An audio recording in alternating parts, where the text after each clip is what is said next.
What's up guys, R13 here and welcome to another Gunpla review, and today we will be reviewing the Hguc AMS-129M Zee Zulu from the Unicorn Gundam series.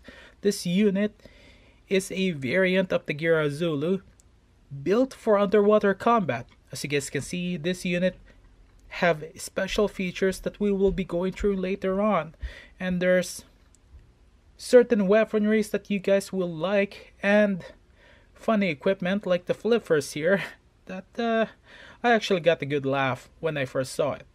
And in truth, I actually like this unit, and I will tell you the reason why in this review. This unit's equipment is quite interesting. Since this was built for underwater combat, this unit have been equipped with funny flippers here, as you guys can see, and then a ballast tank up front here, and hydrojet jets at the back here, as you guys can see. It's actually quite nice. And this unit here is actually, this piece here specifically, carries a beam machine gun to protect it from wear and tear under combat.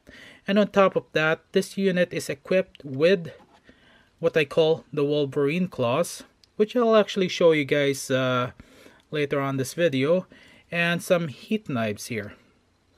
This unit's overall design is actually quite nice, and the best part is you can actually remove this part here for you to be able to use this on land, which is actually, again, I'm gonna say it, it's really nice. The overall design itself, as you guys can see, is quite good, and I'm actually like building this unit was pure bliss. This is actually one of my favorite units in the Zulu line. Now I'm gonna show you guys the extra parts this unit have and the ones that you will need. First, we're gonna start off with the hands here. Now you can actually switch out the plates here for the other hands, which is actually not that bad. Sadly, there's not enough, so that's the only downside to it.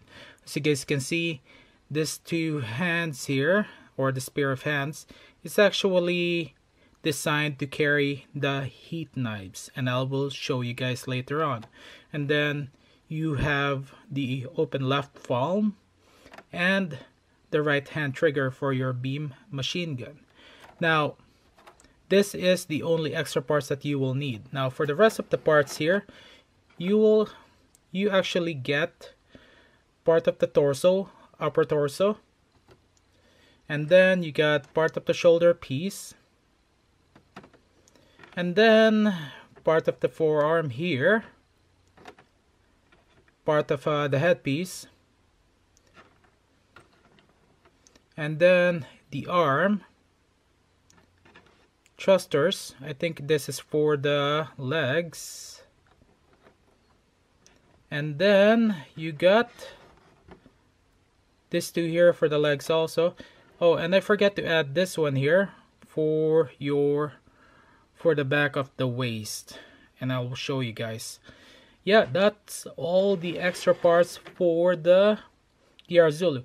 This main parts here, you can actually set this aside or use it for customization because you will not need it, and sadly you do not have enough parts to convert the Zee Zulu into a Geara Zulu, specifically for the back piece, and I will show you guys right away. Okay, so Zee Zulu on the right, Geara Zulu on the left. This is my custom version that I painted years ago, and technically I'm not done yet, and that is another story to tell later on. Let's focus on the side-by-side comparison of this unit.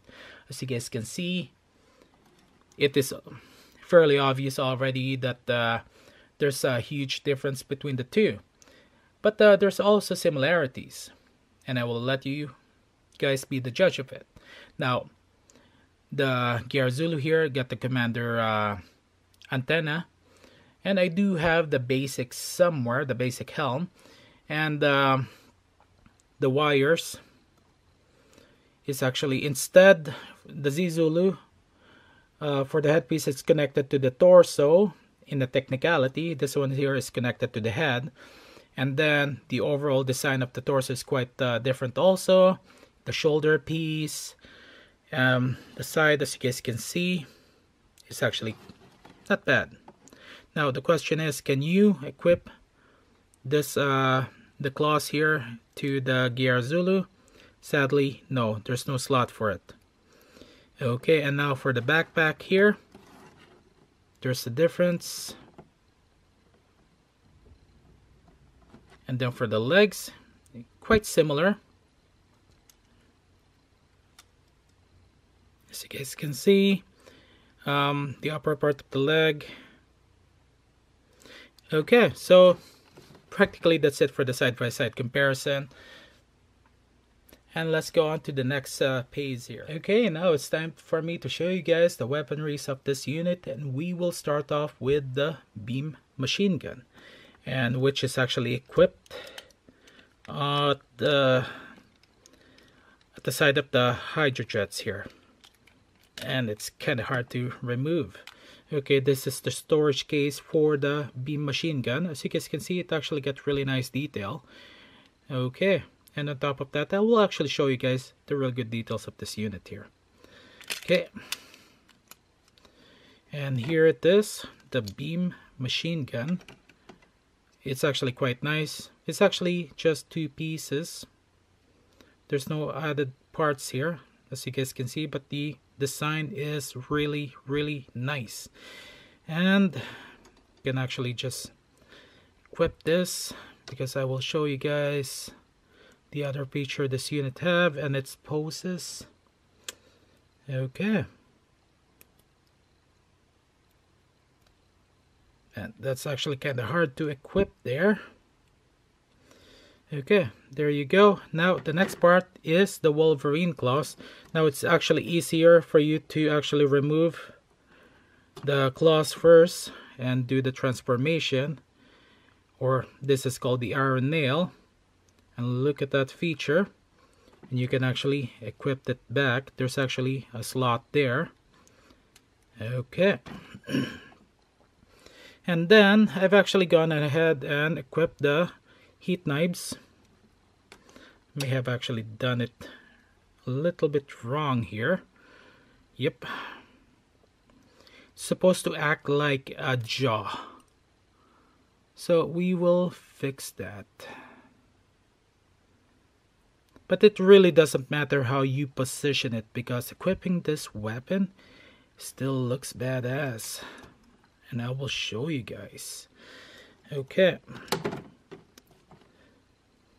Now for being, if it's the parts are loose, always use clear nail polish and just put a dab there, so it will actually be stiff and it will not fall off. Okay. Okay, there you go. Just look at that. It's really nice, actually. It's really nice. I like it. Okay, so for the next part is let's remove the armors here, the added parts, for you guys to see what you guys are actually getting here. And it's, I said it already and I'll say it again, really nice. But yeah, here are the details here. Really nice. Okay, now let's start off by removing the claws here. It's actually quite easy.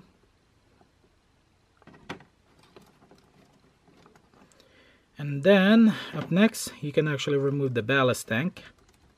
You got to be a little bit careful. Okay, there you go, because otherwise you might actually pull off the whole front skirt. And then you can remove the hydrojets. And as you guys can see, there's slots there that you can actually equip other weapons if you want to. And look at the details. Okay. And then you can actually remove the scabbard for the heat knives. And you can actually put this piece here to cover up that hole. And then remove the fins. It's actually quite easy. And there you go. The basic form of the Zee Zulu without the parts there, which is actually quite nice. Yep. And then the other feature that this unit actually have is you can actually move the mono eye. And let's see, let's use the claw here. Okay, there you go. It's on the other side. Okay, so we can probably do the articulation test, and I can actually show you guys the seam lines and the nubs. Okay, so before moving forward with the articulation test and showing you guys the seam lines and the nubs, here are the stickers for the Zulu here.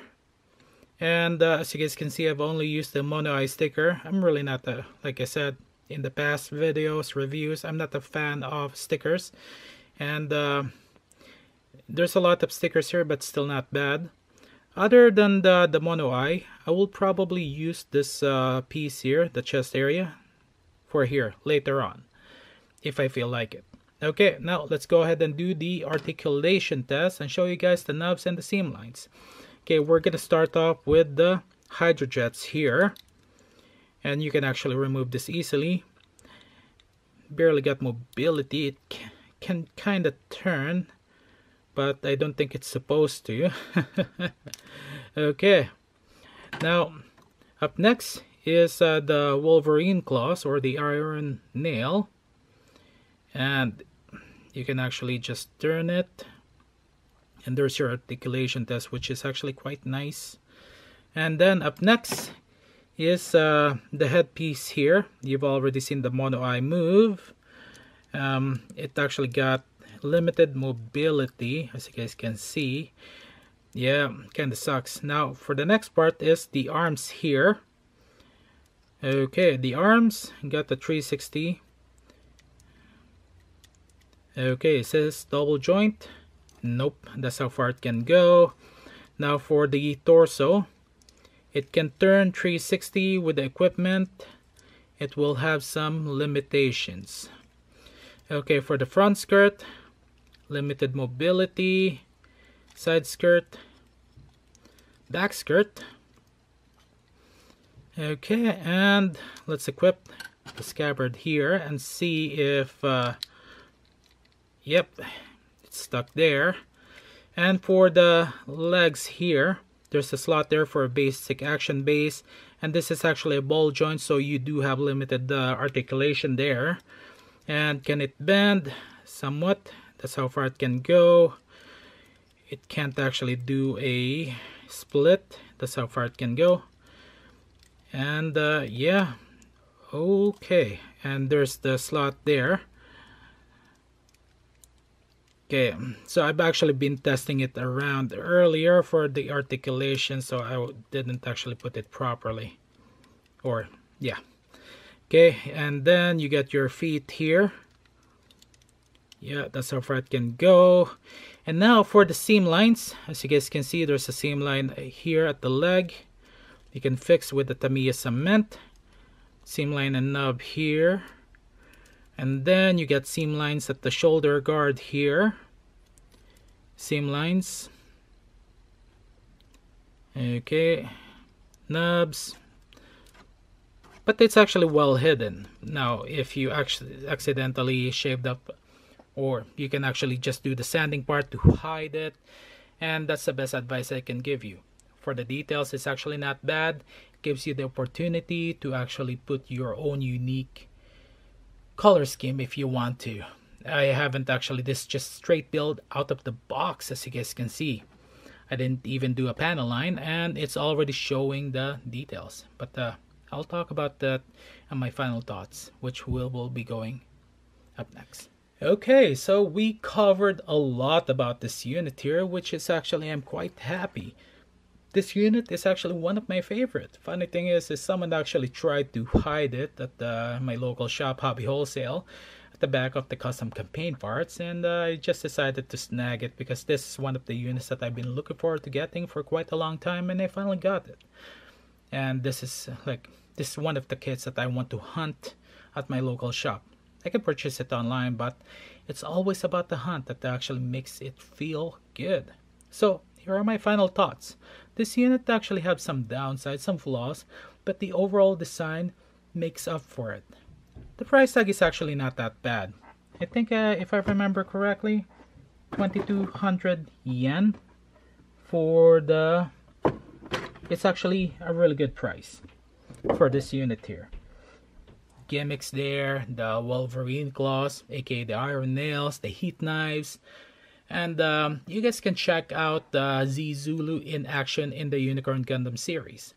It's well worth getting, trust me. And if Bandai ever decide to do a revived version of the Zee Zulu, it will be really great. This unit is already great as is. It got two forms, the underwater and land combat. You can remove it easily.